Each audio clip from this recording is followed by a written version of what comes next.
Osmijeh na licima naših pjevača i pjevačica, osmijeh na vašim licima, poštovani posjetitelji, a u naše večerašnje druženje uveo nas je mješoviti pjevački zbor Hrvatskog kulturno-umjetničkog društva Petar Zrinski i to skladbama Leto Vanić i Ista brazda, samo drugi ljudi. Da, to je ta ista brazda od 1912. godine, pa sve do današnjih dana, do 2022. kada su obilježili 110 godina društva, pa i do našeg druženja večeras.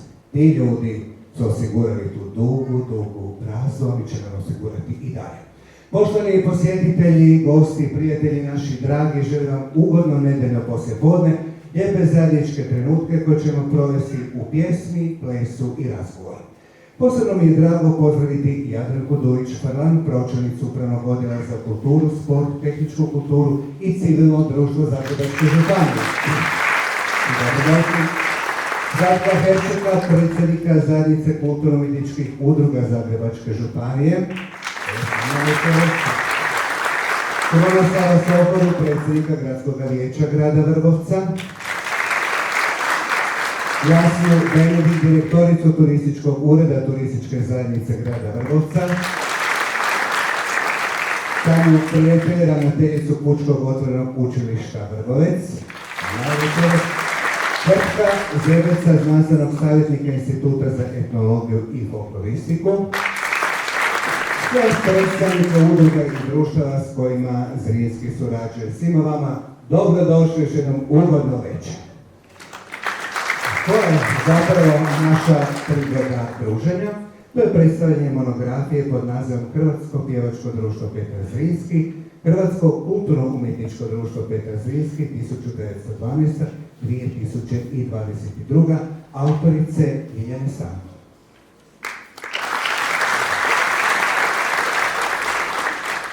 Još od osnutka folklorne sekcije Hrguda Petar Zrinski, Ljiljana Stanko pratila je nastupe, uživala u koreografijama i kad se ukazala potreba za novim plesačima, javila se bez puno razmišljanja, uključila u rad sekcije i postala dio bogate povijesti ovog velikog društva. Vijeće skupine folklora vodi od 1994. a godinu dana kasnije prihvaća rad s najstarijom folklornom skupinom. Postavila je brojne koreografije u cilju očuvanja folklornog stvaralaštva Vrbovačkog kraja i Lijepe naše. Spoznala je da su dijelovi naše narodne baštine ostali negdje skriveni, zaboravljeni, neistraženi i da im treba posvetiti pažnju. Nemirna duha počela istraživati i razgovarati sa svima koji se sjećaju običaja, listati stare dokumente i zapisivati. Tako su svjetlo dana ugledale brojne priče, zaboravljene dječje igre i ostvarene nove koreografije. Voli svoje znanje prenijeti drugima na radionicama, u radijskim emisijama, zbornicama, voli s osmehom zapjevati u ženskom vokalnom sastavu Lera i pisati. U kratkom vremenu napisala je 3 knjige: Vrbovačka nošnja, Eci, meci, neka reci, dječje igre Vrbovačkog kraja i monografiju Hrvatsko pjevačko društvo, Hrvatsko kulturno-umjetničko društvo Petar Zrinski 1912-2022, koje ćemo večeras i predstaviti. Ljiljana Stanko!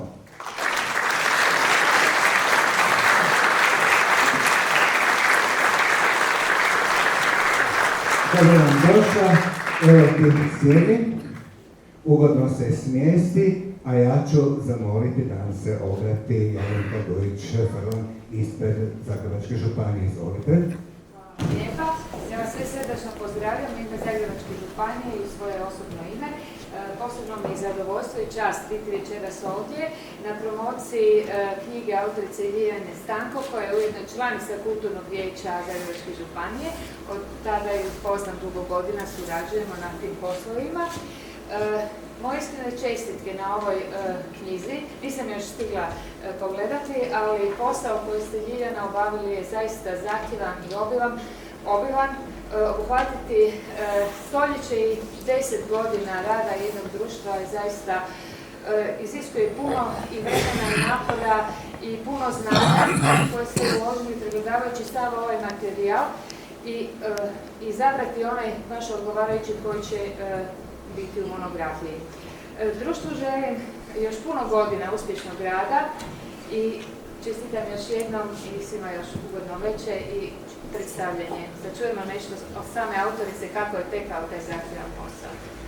Hvala vam lijepa. A zaista ćemo čuti kako je tekao taj posao. A mislim da u vrlo kratkom vremenu se to sve dogodilo, ovih 268 stranica. A zamolio bih i Zlatka Herčeka, evo da se obrati ispred zajednice kulturno-umjetničkih udruga Zagrebačke županije. Izvolite. Poštovane članice i članovi Hrvatskog kulturno-umjetničkog društva, poštovani dragi Vrgovčani, poštovana gospođo Ljiljana Stanko, autorica ove monografije i naravno dragi gosti na čelu sa gospođom Jadrankom Dujić. Evo, posebno mi je drago što mogu u ime zajednice kulturno-umjetničkih udruga Zagrebačke županije pozdraviti vas sve skupa, naravno čestitati gospođi Ljiljani na ovako značajnom i obimnom poslu koju si je sama zadaću zadala. Čujem da je dosta dugo stvarana ova zadnja verzija monografije, jer je to, znamo svi, zahtjevan posao koji traži strpljenje, koji traži puno listanja, pregledavanja, da se nešto ne izostavi, a uvijek nešto promakne, međutim ne smijemo ljudima zamjeriti koliko nešto malo promakne, jer je to zaista jedan povijesni dokument koji govori o osnivanju i radu samog društva. O društvu koje je imalo svoje padove i koje je imala svoje, ja bih rekao, one visine koju Vrgovec, rekao bi što se tiče kulturnog središta, i zaslužuje. Evo, da puno ne duljim, želio bih da naše društvo Zrinski i Zrinskaši pjevaju, sviraju, plešu još dugo i da se nakon određenog vremena ponovo pokrene pisanje monografije kako bi obuhvatili cijelo razdoblje koje je bilo značajno za naš grad Vrgorac. Hvala vam lijepo. Hvala vam a mislim da nećemo dugo čekati na neku sljedeću monografiju. Evo, Ljiljana, ja ću se tebi pridružiti, pa možemo mi započeti i naš razgovor. Recenziju za monografiju napisao dr. Tvrtko Zebec, znanstveni savjetnik Instituta za etnologiju i folkloristiku, naglasivši tvoje jasno promišljanje, upornost radnjenja i prikupljanja podataka. I to je zaista tako, jer bez te upornosti, volje, ljubavi ne bi u kratkom vremenu nastali 3 knjige. On je to zaista lijepo naveo jednoj rečenici odmah u uvodu recenzije. Kako je to bilo? Pa, moram najprije reći, mi uopće nismo planirali raditi monografiju za ovu obljetnicu, no prije godinu dana, čak u jednom danu, u 2 razdvojena razgovora, gradonačelnik i dogradonačelnik su nas pitali, imate neku veliku obljetnicu ove godine? Pa da, 110 godina slavimo. Vi pišete monografiju? Pa rekao, ne. A zašto? Pa nemamo novaca. Pa mogu ih našli. I kaj onda? Ništa, sjeti i kad se ponudila prilika da nam se omogući financijska potpora, prvo je bilo razmišljanje, ajmo najprije vidjeti, staviti koliko god se ima materijala doma, staviti to na laptop pa vidjeti da li to ste realno kroz godinu dana napraviti nešto takvoga. Pa onda je bilo onako, pa dobro, ajde, nekakvih 100-tinjak stranica moglo bi se napraviti i pala je odluka, ajmo napraviti monografiju. No kako je godina išla, kako su se materijali prikupljali, pa našlo se što toga zanimljivo, o čemu biti ja nisam imala pojma da je postojalo. I onda je bilo šteta ne to objaviti. I onda je bilo ajmo slagati i negdje oko 160 stranice sam odlučila neću više brojati koliko ih ima. Nek bude sve ono što je važno za društvo, što se događa kroz tih 110 godina, neka bude zabilježeno. Jer već prije 100 godina netko je napisao tamo u zapisniku važno je sve zapisati, pa možda za 100 godina bude to netko čitao i znao nešto o nama što smo mi radili. Pa eto tako, nakon 100 godina i mi smo odlučili to zapisati, nek za 100 godina opet netko zna što se je radilo. I onda me u jednom trenutku ulovila panika, pa toga je puno. I počela sam brojati, bilo nekakvih 250 stranica, ali je još toga bilo materijala, onda je bilo ajmo sad skraćivati, pa eto na nekakvih 268 stranica je ušlo ono najbitnije za društvo, mada eto, bilo je materijala još koji je ostalo po strani. Ni više ni manje nego 268 stranica i 450 fotografija. Pa tu negdje 450, koja više nisam točno brojala. Evo, da bi se napisalo knjigu bilo koje tematike, treba imati puno dobre volje, znanja o temi o kojoj se piše, potom slijedi dugotrajno i uporno pisanje, čitanje, popravljanje, lekture, korekture, tiskanje, izdavanje knjige i tako dalje, pa sve do ovih trenutaka kad knjigu i promoviramo. To je tako bilo. Pa je, tako je bilo. Recimo, čak mi je bilo, izvrsno je bilo pratiti od 1912. do 1925. godine. Tada su bila dva tajnika, prvi je bio kapelan Ante Kolarić,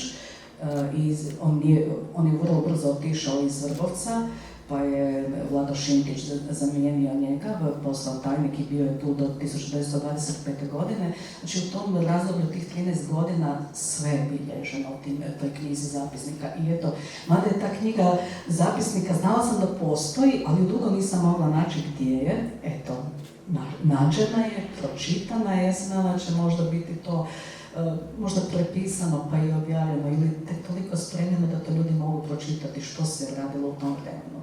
Onda iza toga je bilo opet jedno razdoblje kada je tajnik otišao iz Vrbovca da se nije bilježilo. Mada, možda se i bilježilo, ali za to još uvijek ne znamo. Tako da još uvijek postoji prostora za nekog analitičara sljedećih godina, sljedećih razdoblja, pa možda netko negdje još nešto nađe. Ili sada netko među vama zna da nekoga od tih starih ljudi da još nešto čuvaju od dokumentacije od društva, možda kakva pisma, možda kakve zapisnike, bilo što iz čega bi se moglo iščitati to nekako razdoblje od 25. pa nadalje. Dosta toga je bilo zapisano u spomenici župa, u spomenici škola, kako Pučke škole Vrbovec, tako i Pučke škole Dijanović, znači oni su u svojim događanjima pisali ono što se događalo u što je bio vezani Zrinski.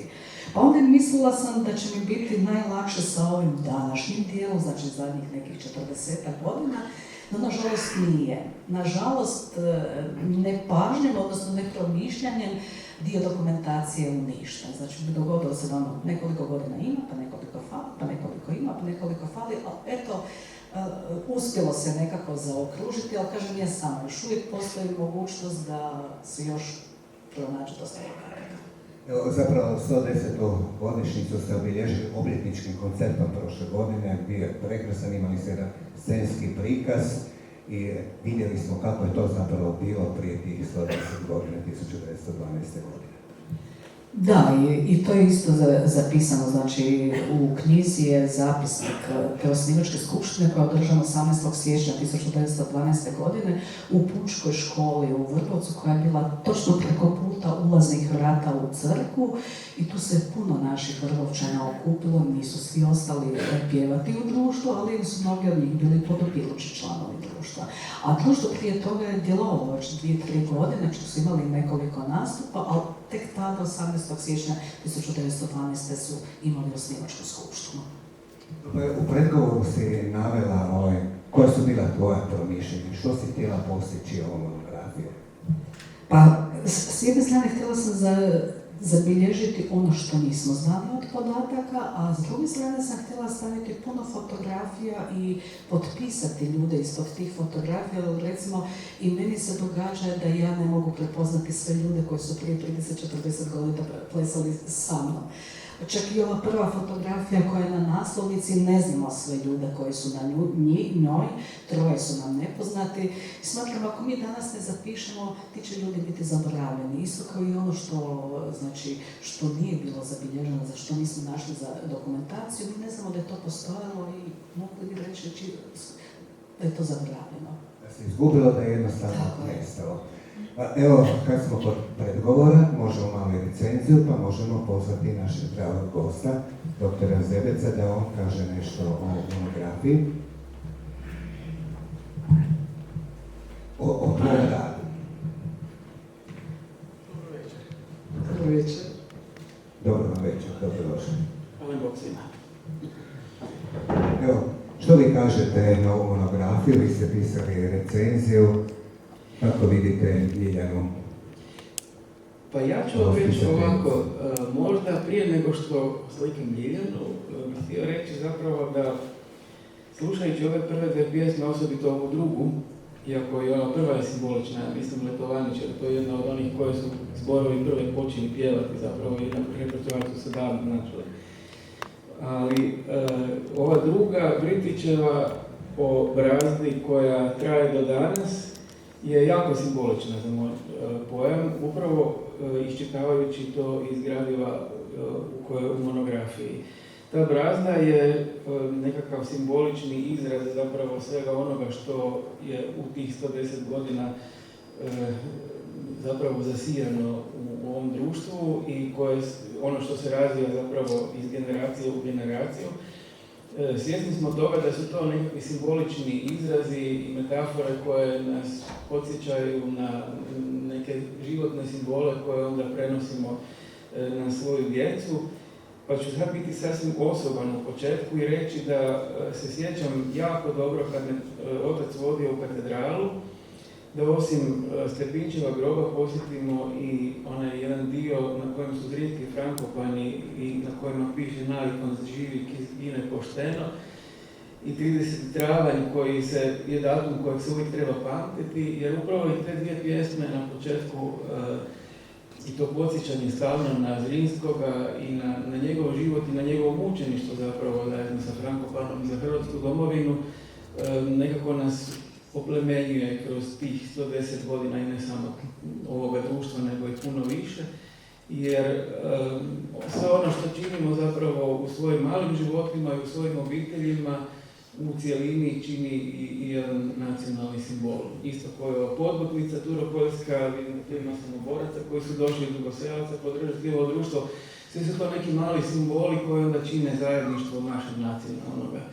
I mislim da je tu Ljiljana učinila ogroman posao, jer doista se iz svega ovoga što se u monografiji može vidjeti i pročitati, a osobito vidjeti na fotografijama i pročitati u prezimenima ljudi koji su prošli kroz ovo društvo, se vidi da su Vrbovčani od početka živjeli za Zrinskoga i za društvo i da to čine i danas. I da su to prezimena obiteljska koja se provlače zapravo kroz tih 110 godina, neki više, neki manje, ali to su čitavi životi zapravo utkani u život jednog kulturnog društva. I ovo što je Ljiljana rekla, mislim da je jako simbolično to razdoblje tamo negdje 20. i 30. godina prošloga stoljeća, kad je i seljačka sloga poticala organizaciju kulturnog predstavljanja na pozornici, kad je zapravo još ranije, i to je spomenuto također u monografiji, veza sa prvim pjevačkim društvom amaterskim u Karlovcu, pjevačkim društvom Zora, iz koje su kovački naučnici došli Vrbovčani i koji su onda potaknuli osnivanje društva Zrinski. To su neke stvari koje doista puno govore o Vrbovcu kao jednoj sredini i urbanom načinu života, odnosno sredini koja je u tom razdoblju dala životu Hrvatske zapravo jedan svoj pečat. To je blizu, okolo, okruženo je sa selima, ali to je ipak jedan gradski život sa zborovima, sa play glazbom, sa okupljanjem redovitim. I to je nešto što male varoši, odnosno mali gradovi su bili jako bogati zapravo s takvim načinom života i međusobnim povezivanjem ljudi. I to se jako lijepo vidi u ovoj monografiji i kroz taj zapisnik prvoga tajnika koji je po osnivanju društva, a i onda dalje kroz dokumentaciju. Puno je materijala o kojima bismo mogli još pričati, možda i Ljiljana može sad nešto izvući kao biser koji se osim tog zapisnika zapravo može provlačiti, ali mislim da je ogroman vrijedan posao učinjen u slaganju ove monografije. A Ljiljana je kao Miss Marple onako sitnim vezom veze, ali jako dobro to ili veze ili tka, ne znam više kako bih se izrazio bolje. I to je jedan mozaik koji je pun boja u svakom pogledu, i što se tiče glazbe, i što se tiče plesa i svih mogućih aktivnosti u društvu, tako da evo iskreno čestitam na tome što se činilo. Hvala vam lijepa. Ljiljana Vesna, Cvete, Stan, Šiva, sve radi, zaista je predana svom pozivu od te 1981. godine. Inače, monografija je onako jednostavno, prihvatljivo, pristupačno napisana. Pa nije mi želja bilo nešto komplicirati i filozofirati. Jednostavno staviti na papir onako kako je život u tih 110 godina išao. Čak i ono recimo iz zapisnika, to mislim da je Ninoslav Predaković koji je bio lektor te monografije, da imamo čak najviše problema. Često se različiti pojmovi za istu stvar koriste. Pa bilo je ono želja, nek bude tako kako se je pisalo nekada. Pa recimo čak i za ovu zgradu u kojoj se nalazimo, to je bio i društveni dom, i kino sala, i kino dvorana, i pučko učilište. Pa tako kako se nešto u nekom periodu nazivalo, zvalo, koji su se termini koristili, tako su i kroz monografiju korišteni. Tako, pisalo se neki iz rimski. Tako, istovremeno je bilo iz rimski. Ja nisam htjela ništa mijenjati. Kako se koristilo, tako sam i ostavila. Mislim da je zanimljiv i naslov, Hrvatsko pjevačko društvo Petar Zrinski, Hrvatsko kulturno-umjetničko društvo Petar Zrinski 1912-2022. Spoj prošlosti i sadašnjosti. Drugačije nije ni moglo biti. Da, jer društvo je osnovano kao pjevačko društvo, mada je već na osnivačkoj skupštini bilo govore i ideja, jer je to bio muški pjevački zbor, da bude odmah osnovan i mješoviti pjevački zbor, da budu i tamburaši u tome, ali to nije tada bila prilika, smatrali su da je još prerano, da bi to onda bilo na štetu pjevanja sve te sekcije. Kako iz Drugog svjetskog rata društvo polako stalo s radom, jer i od te 1912. Zrinski nije baš bio, nisu ljudi bili baš blagonakloni prema tome imenu, znači i tada je već bilo hrabro nazivati se Hrvatsko društvo i nazivati se imenom Petra Zrinskoga, kako je, a iza Drugog svjetskog rata je to bilo još gore. Tako da onako iz godine u godinu njima bilo sve teže raditi pod tim imenom, pa su polako stali. Osnovali su nekoliko društava koja su se drugačije nazivala i pjevači iz Zrinskoga su pjevali u tim društvima. No, 69. godine ukazala se prilika kada je bila 30. obljetnica školstva u Vrbovcu i učitelji, tadašnja ravnateljica škole, Antonija Martinčević, Ante Đaja koji je tada bio učitelj glazbenoga i Branko Pavić, hrabro su potaknuli osnivanje zbora, odnosno za tu obljetnicu pozvani su bivši zrinskaši, prijatelji škole, đaci u školi koji su nastupali kod te obljetnice. I tako je taj zbor nastavio raditi u jesen 69. i 12. prosinca je bila osnivačka skupština na kojoj je bilo različitih razmišljanja.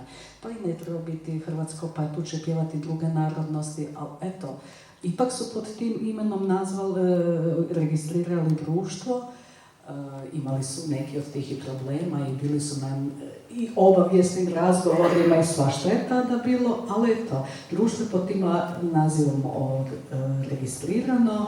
Od tada se polako povećavalo, od tamburaša, folklorne sekcije, pa dječje folklorne, pa tamburaškog orkestra, pa muške klape, pa ženskog vokalnog sastava i eto, do prije korone gotovo 200-tinjak članova društva brojilo. Prekrasno. Doktore Zebec, imate nešto još zapisano o radu Ljiljane Stanko, vi ste pisali sve recenzije njenih knjiga. To samo ako iz glave da bude podsjetnik. Pa ne, htio sam zapravo reći kako je zapravo jako važno to što se u društvu od uvijek nekako potiče to poštenje. Zapravo, općenito život amaterizma je život za društvo. I ja mislim da svako onaj koji je član bio ikada jednog amaterskog kulturnog društva, zna što znači biti u društvu. Zna što znači sudjelovati u njegovom radu, zna što znači redovito dolaziti na probe, ulagati u to društvo svoje vrijeme, svoj trud i svoju ljubav. To se posebno osjeti na svim nastupima i na probama, naravno i poslije proba i na onim pićima poslije toga, posebno na turnejama, ali to čini zapravo i snagu svih tih društava, pa tako i Zrinskoga. I u tome vidim zapravo silnu snagu i nekako osjećaj zajedništva koji se u svemu tome iznjedruje, odnosno njedri se iz dana u dan kroz generacije. I ja mislim da je to jako dobro prikazano, odnosno da se to sve skupa može vidjeti i iščitati iz monografije. A sad je to unatoč papirima mi je misao pobjegla, jer htio sam nešto jako mudro reći, ali isparilo mi je.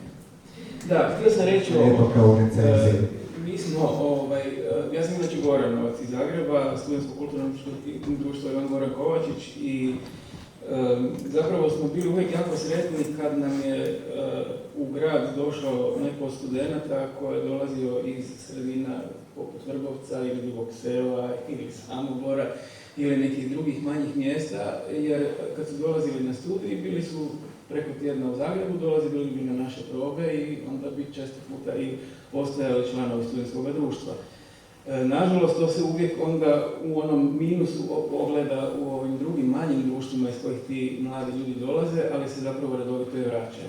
Sjećam se kad je Krešo Starčević došao kao tamburaš, a bilo je i prije njega vrsnih tamburaša, farskoga učitelja koji je glasovit bio nadaleko i to su neke stvari koje se zapravo pamte desetljećima. Tako da sam siguran da i ovi mnogi mladi koji su prošli kroz društvo znaju cijeniti to i cijenit će to sigurno i dalje, a ova monografija će biti jedan podsjetnik kroz silni dokumentarni materijal i fotografije.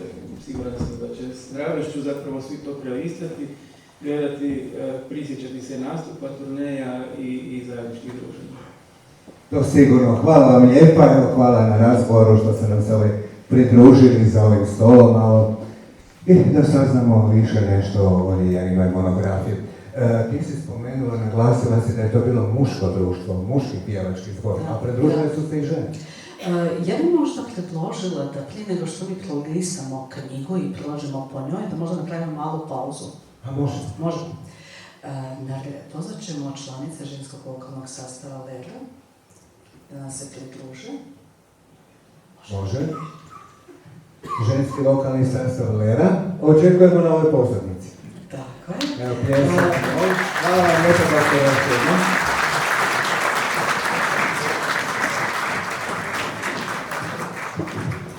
Evo ga, Ljiljana će zapjevati.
opadale. Može naše smo kanile da smo mi u cerkvi bile. Ako smo se kleti bile, črno vino jesmo bile. A črno vino jesmo bile i zaklet smo. Piško bile, bila nas je pet vukleti, sve smo bile bez pameti. Bilo nas je pet vukleti, sve smo bile bez pameti.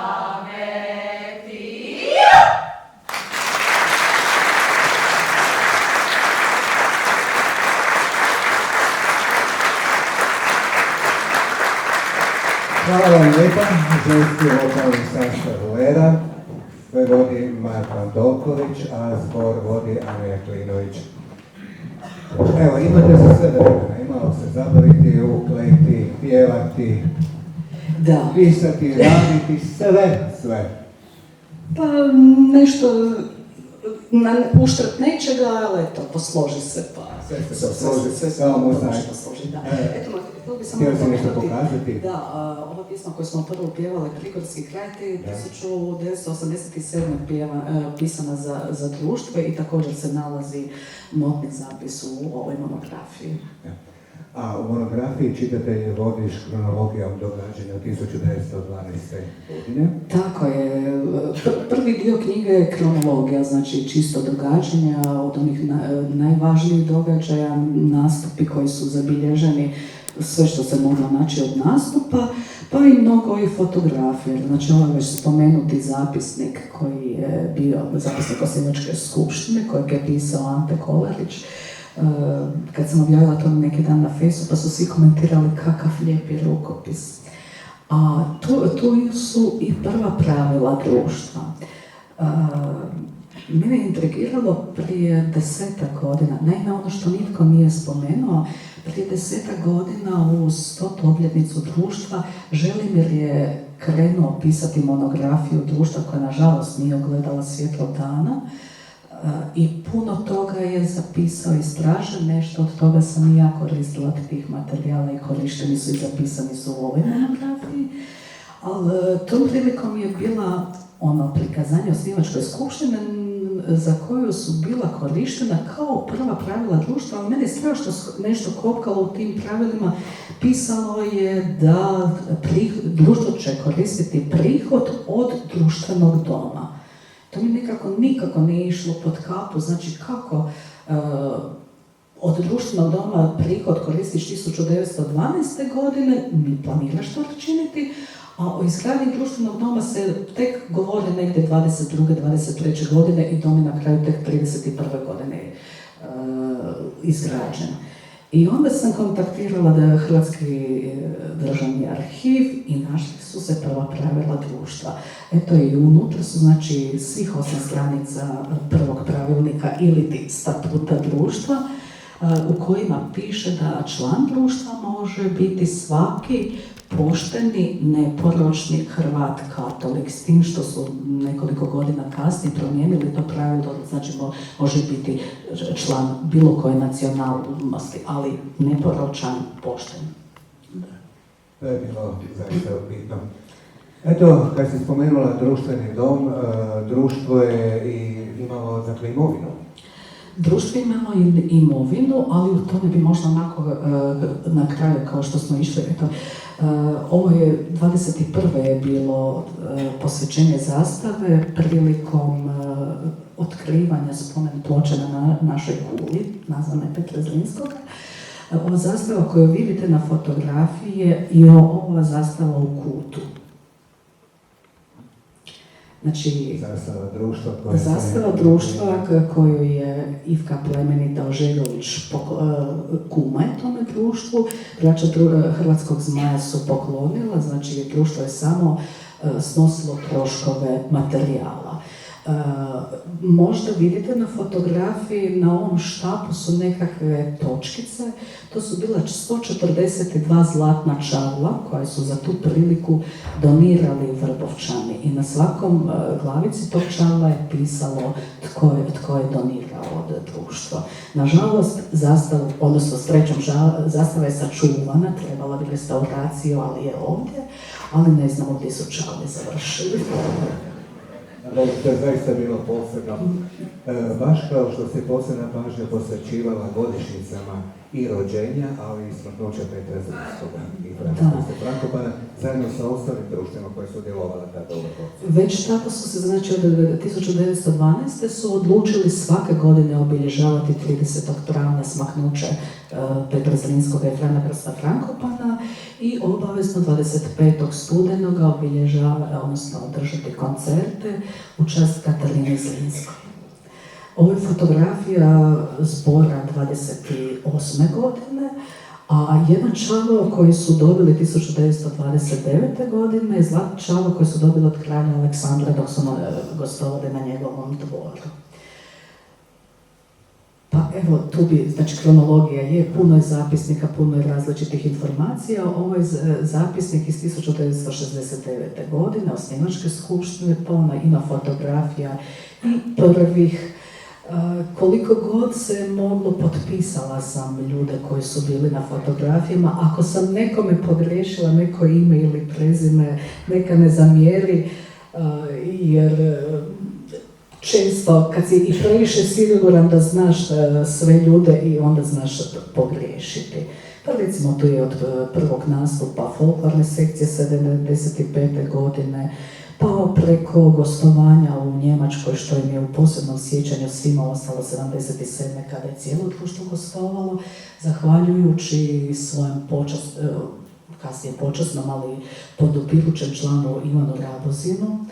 Pa ono što sam spomenula, dječja folklorna sekcija osnovana 83. godine, jer društvo je vrlo mudro razmišljalo, bez obzira što su tada imali dosta članova, ali su razmišljali da je dobro napraviti podmladak sekcijama kako bi društvo imalo budućnost i to nam je sada sreća. Na temelju toga smo i mi opstali, da nismo djeca imali, mislim da ne bismo niti društva pomalo već imali. Nažalost, bilo je pokušaja i dječjih zborova, ali to nije nikada saživjelo, ali bilo bi pametno poraditi na tome. Pa je tako, znači, godinu iza, nakon što je osnovan dječji folklor, osnovan je tamburaški orkestar, odnosno tamburaška sekcija, ali već tada Zlatko Farski, koji je bio prvi dirigent i suosnivač tog sastava, već je tada imao ideju da orkestar ide prema orkestralnom tipu glazbe i da drugačije radi nego što je to sastav. Često je društvo sudjelovalo u raznim snimanjima TV emisije. Ovo je jedna fotografija sa snimanja emisije sa Antonom Martijem, znači to je sudjelovalo cijelo društvo, pa dolje u uglu zboraši čekaju negdje u Hruškovci da se pojavi helikopter za snimanje. Pa tu je onda i 92. je bila velika obljetnica, 80. godišnjica društva, za koju priliku je izrađena nova zastava koja je kum Pik Vrbovec, mesna industrija. Tamburaški orkestar je 89. već nastupao na tada Jugoslavenskom festivalu tamburaške glazbe u Osijeku i nekoliko godina nakon toga počeli su redovno na njemu nastupati i vrlo često počeli osvajati najprije brončane pa srebrne plakete i mislim da 7 zlatnih su osvojili. 2001. osnovana je Klapa, 2005. godine uz 30. obljetnicu folklora okuplja se velik broj bivših folkloraša, znači oni koji su plesali kroz tih 30 godina i nakon što je prošao koncert su vidjeli da u biti svi su oni u nekoj dobi kad su već situirani, a još uvijek imaju snage, pogotovo volje i želje. I tako je osnovana i veteranska sekcija za koju nemojte mi mladi zamjeriti, ali veterani ono što rade stvarno rade sa srcem i sa dušom i velikom ljubavlju. Sad, ono što se u društvima događa ne znam gdje su muški uvijek. Uvijek je svugdje više žena nego što je muškaraca. Tako je bilo i u folkloru. A bilo je djevojka koje su jako dobro pjevale, pa je tadašnji voditelj predložio da se izdvoji jedan dio djevojaka koji bi uvježbavao program folklorni kojim bi popunili naše koncerte, stvarno između dviju točaka.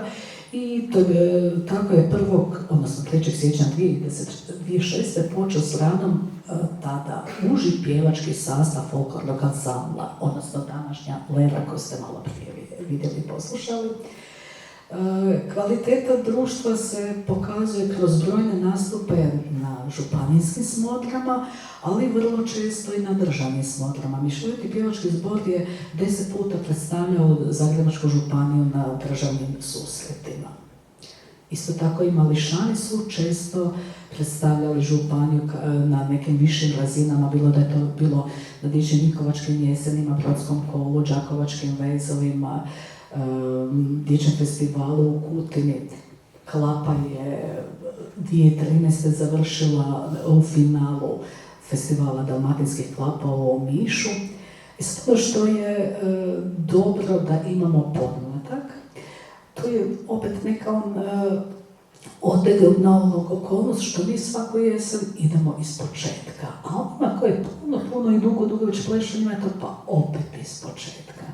I u jednom trenutku se javila kod jedne moje folklorašice, moram reći kod kćeri, ideja, jer ja mogu neke napraviti drugačije. Bila sam svjesna ili ćeš dozvoliti da oni rade nešto drugačije, ili ćeš izgubiti članove zato što je njima možda premonotono stalno ponavljati jedno te isto. I tako je nastala skupina društvenih plesova koja je 2014. počela s radom i 2016. je na sanjenu inicijativu počelo obilježavanje Svjetskog dana plesa. To smo išli 4 godine za redom, korona nas je zaustavila, ali evo najavljam 29.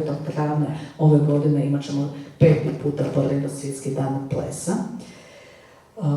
Pa eto, imamo još, ovo je snimanje Lijepom našom u Vrbovcu, pa eto i folkloraši na Vinkovačkim jesenima, pa tamburaški sastav, znači i tamburaški orkestar je bio na festivalu, pobirao zlatna odličja, ali i tamburaški sastav koji kod 2018. vodi Daniel Blagec u folklornoj kategoriji je osvojio također zlatnu plaketu.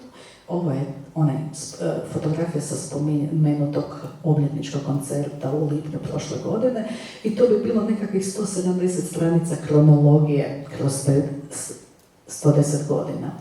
Zatim slijedi o svakoj sekciji društva, pa je tu onako popis članova. Najprije 144 člana Hrvatskog pjevačkog društva, znači od 1912. pa dokle koje smo podatke imali. To je zanimljivo što su u početku, znači da bi vi mogli postati član društva, prvo je upravni odbor morao pristati da ćete vi biti član društva, a onda je zborovođa morao naći vas sposobnim da budete članom. Znači niste samo mogli, evo ja došao pa ja sam vam član. Tako je. Kad sam rekla da imam namjeru napraviti popis članova, onda je bilo pa to nije pametno, pa neko će zaboraviti, pa neko će se osjetiti zapostavljenim. Ja sam svjesna da sam sigurno velik broj ljudi preskočila i ono što sam rekla da je bilo godina za koje nemamo dokumentacije. Ali bilo mi je žao ako imamo 1837 članova za koje znam da su bili članovi društva, pa na uštrb onih ne znam koliko koje smo zaboravili, šteta je ne te ljude zabilježiti i spomenuti. Tako, upravo to sam te i htio pitati, pa to je impozantna brojka, 1837 članova, trebalo da se popisati od onih prvih članova 1912. godine. Da, znači to 1837 HKU-da, onih je 150 onih iz HPD-a. Da. Tako da, evo, izvinjavam se, ako sam nekoga preskočila, žao mi je. Ali javite se, zapisat ćemo za neka buduća vremena. Ovako kad si mi predala ovu monografiju, neki dan odmah kad je izašla iz tiska, ja sam se oduševio i ovom formom, oblikovanjem, silnim tekstovima, fotografijama. Pa rekao sam Ljiljana, pa sad da za 50 sljedećih godina ne izađe ni jedna monografija, tu je dovoljno materijala. A ona je skromno rekla, pa ipak za 10 godina bismo mogli nadopuniti monografiju. To je naša Ljiljana. Vječno, vole i to živati. Ona Pa nakon toga slijedi ono što sam rekla da sam neke tekstove Želimira koristila. Znači, 21. je odlučeno da će se društvo učlaniti u Hrvatski pjevački savez, učlanilo se 23. Ovo su dopisnice iz 21. godine, kada se oni prijavljuju za člana Hrvatskog pjevačkog saveza. To vam je preteča današnjeg Hrvatskog sabora kulture, znači to je jedan članak kojeg je napisao Želimir. Pa tu slijedi ono jubilarci, jer ono što sam na popisu napisala, za koga god sam znala, upisala sam godinu kada je počeo djelovati u društvu. A kako nije vođena evidencija, ne znamo tko je kada prestao. Tako da to nije relevantno za nekakve jubilarce, ali imamo jedan dio u knjizi gdje su upisani jubilarci, znači popisano, ne znam, 32. su neki dobivali za 10 godina, za 20 godina djelovanja u društvu, znači kako je kada tko dobivao, to je upisano. Iza toga slijede različite djelatnosti društva. Pa to je očuvanje tradicije i njegova običaja Vrbovičkog kraja. Puno se radi na mladima, ovdje nisu na fotografiji baš svi mladi, ali često vodimo radionice kako bi se i sačuvala naša nošnja i kako bi se sačuvale tradicijske vještine, ali kako bi se djeca vježbala u motorici, jer vidi se da što dalje idemo, sve manje smo spretni, da treba raditi na toj motorici. Naravno, pokušala sam obuhvatiti sve nošnje koje društvo ima. U početku kad je počela folklorna sekcija djelovati, posuđivali smo nošnje. Ali to baš nije bilo niti praktično, jer prvo ne dobiješ nošnju koja ti odgovara po veličini. Treba po njih otići u Zagreb, pa ih treba vratiti, pa u to vrijeme još nisu se niti svi imali svoje aute. To je bilo teško i naporno, sjećam se svojih folkloraša koji su sad u veteranskoj skupini, kako su pričali, vlakom su znali ići u Zagreb, pješice do Dežmanove, pa u onim velikim vrećama vući nošnje u Vrbovec i isto ih tako vraćati. Tako da već 77. kad se je spremalo za Njemačku, već su se tada počele raditi prvo vrbovičke nošnje, pa iza toga gorenjske i praktički od 85. godine se krenulo sa nekakvim razmišljanjem kako se radi neka nova koreografija, tako da se izrađuju nošnje. Tako da je društvo trenutačno u svom fundusu ima nekakvih 400-tinjak kompleta nošnje. Pa tu je izdavaštvo, znači do sada su izdane već 2 monografije, Dragana Vickovića 1987. Dragutina Mandekića 2002. I eto 18. je izdana knjiga o Vrbovičkoj nošnji i 21. o dječjim igrama. Pa eto... To sam htio pitati. U monografiji si navela osjećaje nekih članova društva bivših. Što za mene znači biti zrinskaš? A što za tebe znači biti zrinskaš? Pa to je ono, ja to nekako povječam zrinskaš, folkloraš, dobro jesam i pjevač, ali to je stil života. To je jednostavno drugačiji način trošenja vremena, znači nema se vremena, nema se pojma biti da je nešto dosadno, iskoristiš ga ili radiš nešto u rukama, stvaraš nešto na nošnjama ili kako koristiš u društvu, pjevaš, plešeš, putuješ. Da, taj način što putuješ, obogaćuješ se time što upoznaš i druge krajeve, druge ljude, druge kulture i njima predstavljaš svoj način života i svoju kulturu. Ja mislim, Ljiljana, da oni što nedostaju zapisnici, što neke možda priče nedostaju, uvijek je to tako, neko određeno razdoblje nedostaje, ali da ćeš ti istražiti, još ćeš ti naći tih nekih zapisnika, nekih dokumenta koje ćeš pridodati nekoj novoj monografiji. Ja ti želim puno uspjeha u tome. Hvala. Evo, budemo prelistali na brzinu ostatak. Znači, ovdje u jednom dijelu govorimo i u dobru i u zlu, navek su tu, znači društvo se bavi i humanitarnim radom, kad god smo pozvani na neke humanitarne koncerte, uvijek se odazovemo i na humanitarne akcije. Kad god treba nešto napraviti, bilo za scenu, postaviti scenu, zabaviti se u nekoj lošoj situaciji, društvo je uvijek tu za priskočiti u pomoć. Iza toga slijedi suradnja s drugim ustanovama i udrugama. Ja ne bih tu sad nikoga posebno spominjala, ili recimo najstarija je možda suradnja sa crkvom, jer ipak su predsjednik i dopredsjednik društva bili župnik i kapelan, odnosno tajnik, ne dopredsjednik. Znači to nam je prva suradnja, pa tu je preko dobrovoljnog vatrogasnog društva, eto ipak spominjem, turističke zajednice, pučkog otvorenog učilišta, praktički da u Vrbovcu nema ustanove ili udruge s kojom uspješno ne surađujemo. Pa tu su često i mnogobrojni nastupi kod naših prijateljskih društava. Htjela bih spomenuti pismo unutra naših Vinkovčana, šumara s kojima je društvo počelo se suradnju 1981. godine. Znači već 52 godine s tim društvom surađujemo. Najprije oni koji možda više niti nisu u društvu, do ovih današnjih naših mališana koji su nastavili suradnju. Ono što mi se činilo da treba svakako spomenuti je prikazivanje igrokaza muke Isusove. Znači 1913. godine sa Marijinom kongregacijom i Srcem Isusovim muškom udrugom u Vrbovcu društvo je na poticaj Stjepana Pavlovića krenulo s tim prikazivanjem. Uvježbavali su nekoliko mjeseci. Meni je to impozantno što je tada u Vrbovcu postojala dvorana u kojoj je stalo 1000 ljudi.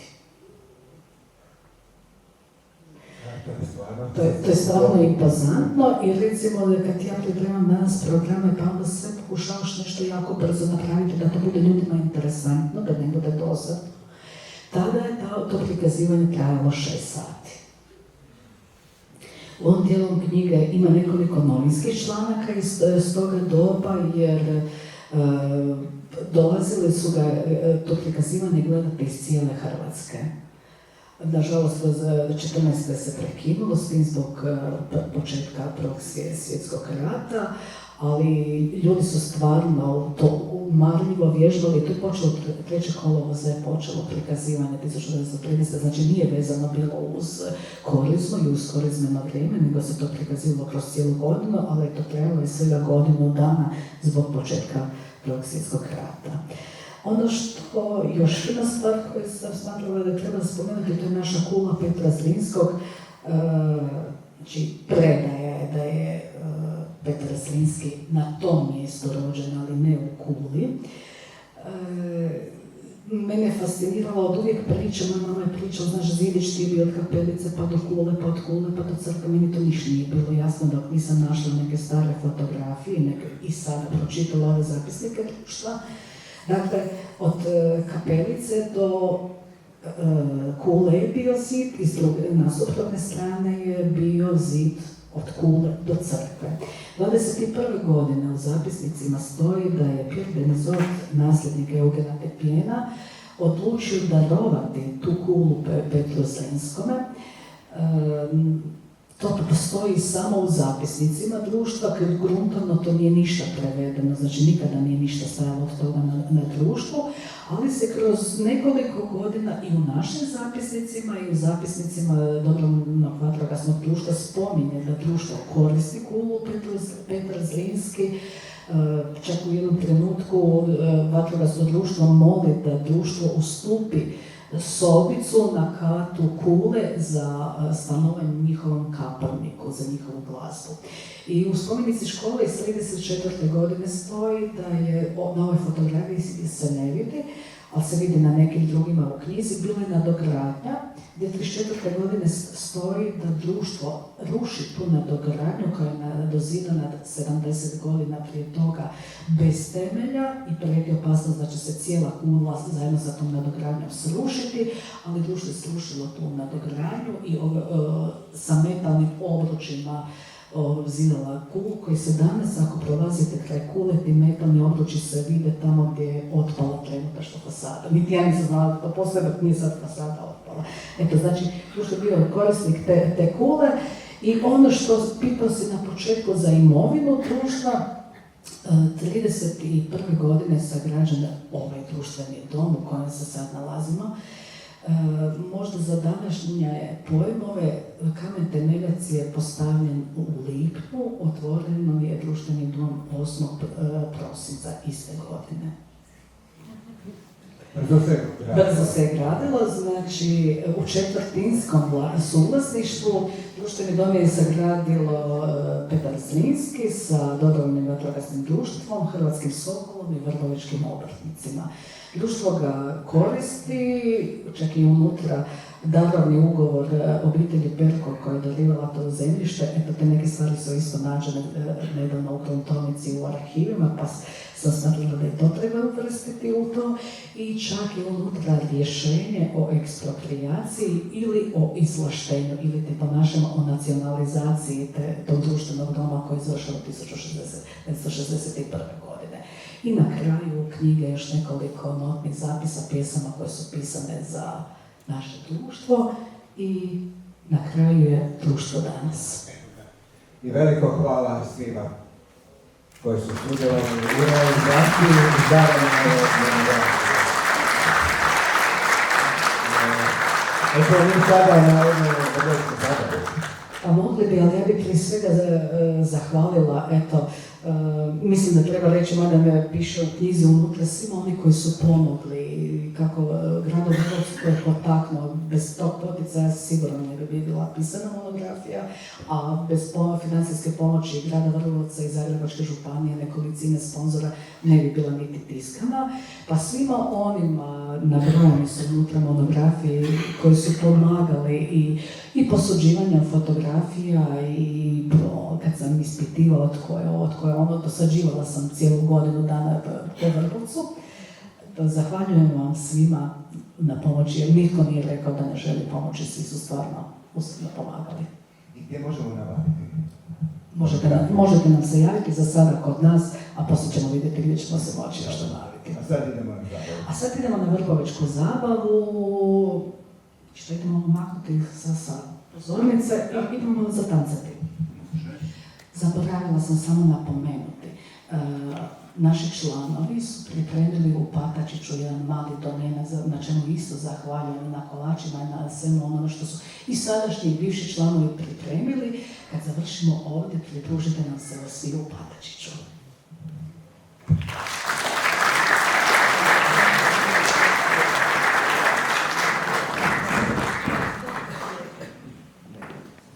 Dečki, pomoć.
Tako plešu i pjevaju naši folkloraši, od srca, od duše, za sve nas, uljepšavaju nam trenutke. Folklorni ansambl vodi Ljiljana Stanko. Ljiljana, hvala ti za sve ove trenutke koje nam daruješ. Hvala ti što čuvaš narodno stvaralaštvo Vrbovečkog kraja, ali lijepe je naše, što ostavljaš pisani trag za buduće generacije. Hrvatsko kulturno-umjetničko društvo Petar Zrinski Vrbovec traje uz članstvo, koncerte, gostovanja, natjecanja. Poput brazde pjesme na Vrbovoj kori kao zapis hrvatski starinski. Naš kaštel vjekoma zbori, tu se rodi junak Petar Zrinski. Kao u pjesmi Ista brazda, samo drugi ljudi, Marija Boljunija i Drage Britića. Poštovani posjetitelji, želim vam sve lijepe trenutke u vremenu koje dolazi i ugodan vam ostatak večeri. Pozdrav se na Damijana. Lijepi vam pozdrav.